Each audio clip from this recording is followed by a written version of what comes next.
Hello दोस्तों, नमस्कार। स्वागत है आपका हमारे यूट्यूब चैनल सम्राट एजुकेशन में। दोस्तों, आज की इस वीडियो में आप लोगों को बीएससी एग्रीकल्चर 6 सेमेस्टर के एक विषय क्रॉप इम्प्रूवमेंट सेकेंड रबी क्रॉप का कुछ मोस्ट इंपॉर्टेंट ऑब्जेक्टिव क्वेश्चन कराने वाला हूं, जो कि आपके एग्जाम के लिए काफ़ी ज़्यादा इंपॉर्टेंट होने वाला है। तो आप लोगों से रिक्वेस्ट है, वीडियो पूरा देखिएगा। वीडियो अच्छा लगे तो वीडियो को लाइक कीजिएगा, चैनल को सब्सक्राइब कीजिएगा। पीडीएफ चाहिए तो डिस्क्रिप्शन में व्हाट्सएप ग्रुप का लिंक, व्हाट्सएप नंबर दिया गया है, मैसेज करके आप लोग इसका पीडीएफ ले सकते हैं। ओके, चलिए देखते हैं पहला क्वेश्चन। तो पहला क्वेश्चन है, गेहूं का वानस्पतिक नाम क्या है? तो गेहूं का वानस्पतिक नाम होता है ट्रेटिकम एस्टिवम। क्या होता है?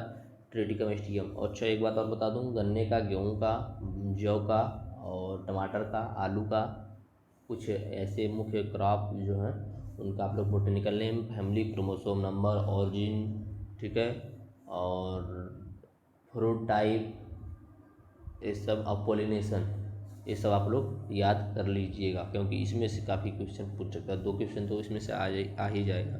तो चलिए देखते हैं, पहला क्वेश्चन है, गेहूं का वानस्पतिक नाम क्या है? तो गेहूं का वानस्पतिक नाम होता है ट्रेटिकम एस्टिवम। ठीक है, गेहूं में कितने क्रोमोसोम पाए जाते हैं? क्रोमोसोम नंबर तो 2 42।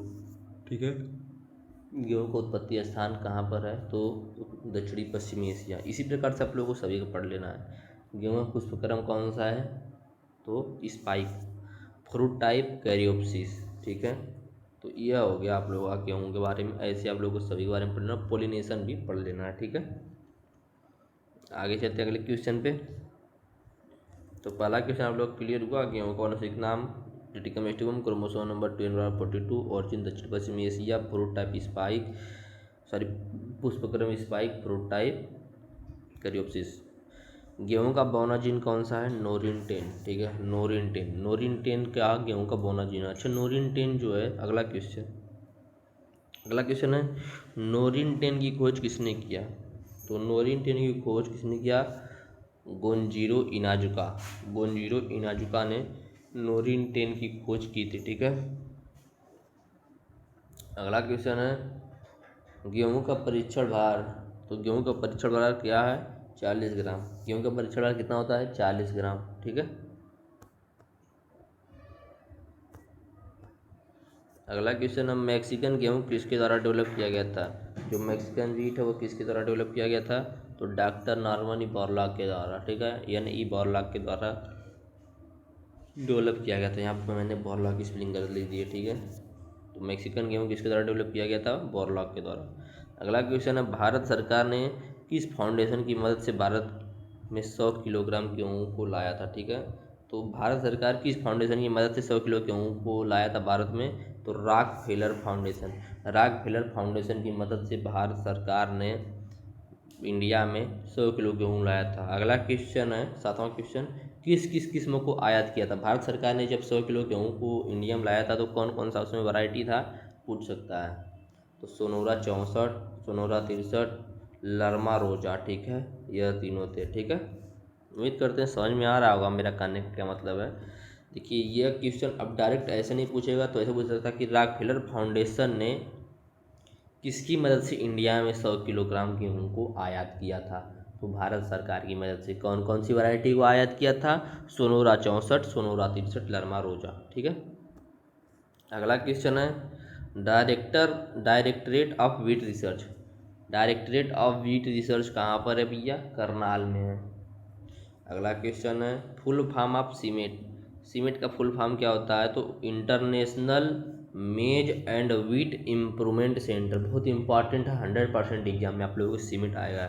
आप लोग नोट कर लीजिएगा, 100% आप लोगों के एग्जाम में आएगा सीमेट। ठीक है, तो International Maize and Wheat Improvement centre, इसकी स्थापना कब हुई थी? 1966 ईस्वी में। यहाँ पर सिर्फ वीट और मेज का रिसर्च किया जाता है। ठीक है, सीमेट में। ठीक है, सीमेट का पूरा नाम होता है international Maize and Wheat Improvement centre. इसकी इस्टेब्लिशमेंट 1966 ईस्वी में हुई थी। कब हुई थी? 1966 में। आगे चलते हैं अगले क्वेश्चन पे। हाँ, एक बात, वो जो मैंने आप लोगों को गेहूँ के बारे में बताया था, गेहूँ की कुछ वैरायटी जान लीजिए, जिसमें से आप लोगों को 1-2 क्वेश्चन देखने को मिल सकता है। ठीक है, जो कि किसके प्रति कौन सा प्रतिरोधी है, कौन सा क्या है ऐसा। जैसे कल्याण सोना हो गया, तो कल्याण सोना जो है द्विजीन पौनी किस्म है। इसे हर प्रकार की जलवायु में लगाया जा सकता है। यह काग्या रोग के प्रति प्रतिरोधी होता है। राज 1482, यह द्विबोनीजीन, यह भी है। यह रस्ट और कर्नाल बंट रोग के प्रति प्रतिरोधी किस्म है। जैसे पूछ दिया कि इनमें से कौन सा रस्ट और कर्नाल बंट के प्रति रेजिस्टेंस रखने वाला वैरायटी है, तो आप लोग लिख राज 1482, ठीक है। अगला है लोक 1, तो यह पछेती बुआई के लिए उपयुक्त है। अगला है राज 3077, इसके बारे में बहुत पूछता है, तो यह जो है रस्ट रोग के प्रति रेजिस्टेंस रखता है और पछेती बुआई के लिए भी उपयुक्त है। अगला है WH 147, इसकी चपाती बहुत अच्छी बनती है, ठीक है। अगला है राज 3765, तो यह पछेती बुआई के लिए उपयुक्त है। अगला है राज 3377, तो यह रस्ट और करनाल बंट के प्रतिरोधी है और पछेती बुआई के लिए भी उपयुक्त है। अगला है HD 2329, तो यह द्विजीन बोनी किस्म है, यह रस्ट रोग के प्रति प्रतिरोधी किस्म है और अगेती किस्म है। अगला है PBW 343, तो यह द्विजीन बोनी किस्म है, यह रस्ट रोग के प्रति रेजिस्टेंस रखता है। अगला है सीपेन 3004, तो यह द्विजीन बोनी किस्म है, यह रस्ट के प्रति रेजिस्टेंस रखता है। अगला है HD 2285, तो यह पछेती बुआई के लिए उपयुक्त है और रस्ट डीएच के प्रति प्रतिरोध रखता है। अगला है HI 8381, तो यह भी रस्ट के प्रति रेजिस्टेंस। तो आप लोग देख रहे हैं ज़्यादा से ज़्यादा जो वैरायटियाँ हैं वह रस्ट के प्रति रेजिस्टेंस रखने, क्योंकि बहुत ज़्यादा नुकसान पहुँचा देता है ना। अगला है GW 190, तो यह जो है अगेती किस्म है और काला धब्बा रोग के प्रति प्रतिरोधी होता है, ठीक है। अगला है GW 173, तो यह पछेती बुआई के लिए उपयुक्त है और यह रोली रोग के प्रति प्रतिरोधी किस्म रखता है। अगला है राज 4037, तो यह भी रस्ट के प्रति रेजिस्टेंस रखता है। अगला है GW 322, तो यह भी रस्ट के प्रति सहनशील मतलब टोलरेट है, मतलब सहनशील है।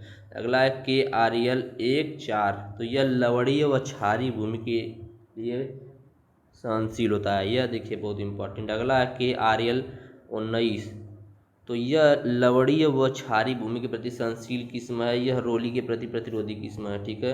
अगला है HI 8498, तो यह रोली के प्रति प्रतिरोधी किस्म है। और अगला है HD 2009 या अर्जुन भी इसको बोल दिया जाता है, तो यह भी रस्ट के प्रति सहनशील है, ठीक है।